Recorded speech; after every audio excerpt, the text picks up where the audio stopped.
एक चमकदार शहर में एक युवा नाम लक्ष्य रहता था। वह एक बहुत ही जिज्ञासु और चतुर व्यक्ति था, जिसे सभी लोग उम्र भर से ही अजीब समझते थे। वह किताबें पढ़ने, खोज करने और अनसुलझे सवालों के जवाब खोजने में रुचि रखता था। लक्ष्य का एक अजीब प्रेमिका निशा भी थी, जो उनके विचारों को समझने की कोशिश करती थी, लेकिन वह उन्हें ठीक से समझ नहीं पाती थी। एक दिन लक्ष्य और निशा एक पुस्तकालय में बैठे थे और लक्ष्य को विभिन्न गुप्त साजिशों के बारे में पढ़ते देखा गया। वे उसकी बातों से पूरी तरह से प्रभावित हो गए थे। लक्ष्य के मन में ख्याल आया कि क्या ये सच हो सकता है, क्या असलियता कुछ और हो सकती है जो हमारे आसपास हो रही है।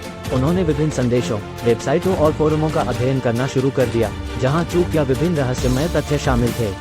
लक्ष्य के अध्ययन के बाद उन्हें लगने लगा कि सचमुच ही कुछ अज्ञात शक्तियां और साजिशें उनके चारों ओर काम कर रही हैं। वे चिंतित हो गए और उनके दिमाग में अनेक सवाल उठने लगे। लक्ष्य को इसके बारे में और गहराई से जानने की इच्छा हुई और उन्होंने कई लोगों से इस विषय पर चर्चा की। कुछ लोग उनके साथ सहमत हुए, जबकि दूसरे उन्हें पागल समझने लगे। लक्ष्य और निशा के बीच विचार विमर्श में उन्होंने नई दिशा में बढ़ने का निर्णय लिया। वे ज्यादातर इंटरनेट पर एक नया चर्चा खोजते रहते थे और समाज के लोगों के साथ इसे साझा करते रहते थे। जैसे जैसे लक्ष्य और निशा के जोड़े ने अपने आप को इस नई सच तक पहुंचाया, वे गहरी साजिशों का राज़गार खोजते रहते थे। वे इसे दुनिया के सामरिक और राजनीतिक व्यक्तियों से जोड़ने का भी प्रयास करते थे। लेकिन जैसे जैसे लक्ष्य की योजना में सफलता और चर्चा बढ़ती गई, वह खुद परेशान होने लगा। उनकी ये चर्चा समाज में असंतोष और उत्पीड़न के कारण चिंता मचाने लगी। उन्होंने खुद को परानोया और विचारों के गंभीर प्रभावों के बीच पाया। वह खुद को अकेला और अलग महसूस करने लगा। उनके दोस्त उनसे दूर रहने लगे और वह दिन रात अपने शक्तिशाली दुश्मनों से घिरा हुआ महसूस करने लगा। एक दिन लक्ष्य के दिमाग में एक आविष्कार हुआ। उन्होंने इसे वेबसाइट और सोशल मीडिया पर साझा करने का निर्णय लिया। इससे पहले कि वे अपना विचार पूरी तरह से व्यक्त कर सकें, वे अचानक एक रात को गायब हो गए। जब निशा ने इसकी जांच की, तो पता चला कि लक्ष्य द्वारा लिखी गई पोस्ट और विचारों से संबंधित तमाम वेबसाइटें भी गायब हो गई थीं। निशा और लक्ष्य के मित्र गब्बर ने खोज की प्रक्रिया शुरू की, लेकिन वे नतीजा हासिल नहीं कर पाए। लक्ष्य की गायबी की वजह से समाज में इत्मीनान मच गया। उनके दोस्त, परिवार के सदस्य और अन्य लोगों ने चिंता और अशांति का सामना किया।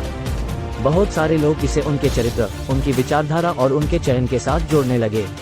लक्ष्य अपनी गायबी के दौरान एक अजीब स्थान में जगह लिया था। वहां पर उन्हें एक गुप्त संगठन की मौजूदगी का एहसास हुआ, जिसका नाम सत्यम ज्ञान संगठन था। ये संगठन उन्हें अपनी पहचान, सत्य और सच्चाई के बारे में विशेष ज्ञान देता था। लक्ष्य को ये संगठन बहुत प्रभावित करता था। वह ये जानने के लिए आगे बढ़ा कि उनकी गायबी के पीछे इस संगठन का कोई राज है, और वह लोगों को जागरूक करने और सत्य को उजागर करने की मिशन की ओर काम कर रही है। जब लक्ष्य वापस लौटे, उन्होंने इस नई सत्यम ज्ञान संगठन की सहायता से सच और फर्जी खबरों के बीच का अंतर पहचाना। वे इसे दुनिया के साथ साझा करने के लिए तत्पर थे, ताकि लोग उनके बातों को सुने और सच की ओर ध्यान दें। लक्ष्य की चमत्कारिक गायबी और उसके उजागर किए गए सत्य के कारण उन्होंने लोगों के मन में एक नई उमंग और सोच का बीज बजा दिया। सोशल मीडिया पर वायरल होने लगे वीडियो, लेख और पोस्ट के कारण लोगों ने अपनी विचारधारा पर नजर दौड़ाना शुरू कर दिया। लक्ष्य के चर्चाती बढ़ते चले और उनकी गतिविधियों के कारण सत्य की ओर लोगों की रुचि बढ़ी और साथ ही कई सरकारें और अधिकारी भी सच और न्याय के पीछे अपनी कार्यवाही को सुनिश्चित करने में गंभीरता से लग गए। ऐसे में लक्ष्य और निशा की संघर्षशील यात्रा ने न सिर्फ उन्हें एक नई पहचान दी, बल्कि समाज को भी सत्य और असलियत के मार्ग पर लाने में सहायता की।